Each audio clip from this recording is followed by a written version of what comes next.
गणगौर व्रत।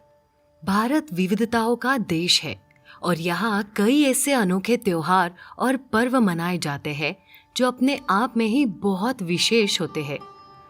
ऐसा ही एक पर्व है जो महिलाओं के लिए बहुत महत्वपूर्ण माना जाता है, जिसे भारत के उत्तरी प्रांतों में ज्यादातर मनाया जाता है। यह पर्व है गणगौर व्रत, जिस दिन महिलाएं अपने पति से छुपकर व्रत करती है और गणगौर माता यानी माता पार्वती की पूजा करके अपने पति की लंबी उम्र के लिए कामना करती है। हर वर्ष यह तिथि चैत्र मास के शुक्ल पक्ष की तृतीया पर पड़ती है। जानकार बताते हैं कि गणगौर का मतलब गण शिव और गौर माता पार्वती से है। गणगौर की व्रत कथा के मुताबिक एक बार भगवान शिव और माता पार्वती वन में गए और चलते चलते वे दोनों बहुत ही घने वन में पहुंच गए। तब माता पार्वती ने भगवान शिव से कहा कि हे भगवान, मुझे प्यास लगी है।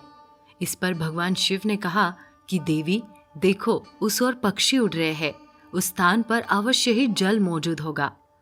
पार्वती जी वहां गई। उस जगह पर एक नदी बह रही थी। पार्वती जी ने पानी की अंजलि भरी तो उनके हाथ में दूब का गुच्छा आ गया। जब उन्होंने दूसरी बार अंजलि भरी तो टेसू के फूल उनके हाथ में आ गए और तीसरी बार अंजलि भरने पर ढोकला नामक फल हाथ में आ गया। इस बात से पार्वती जी के मन में कई तरह के विचार उठने लगे। उसके बाद भगवान शिव शंभू ने उन्हें बताया कि आज चैत्र शुक्ल तीज है। विवाहित महिलाएं आज के दिन अपने सुहाग के लिए गौरी उत्सव करती है। गौरी जी को चढ़ाए गए दूब, फूल और अन्य सामग्री नदी में बहकर आ रहे थे।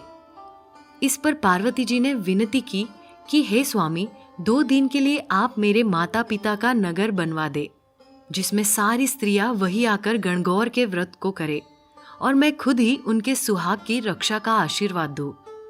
भगवान शंकर ने ऐसा ही किया।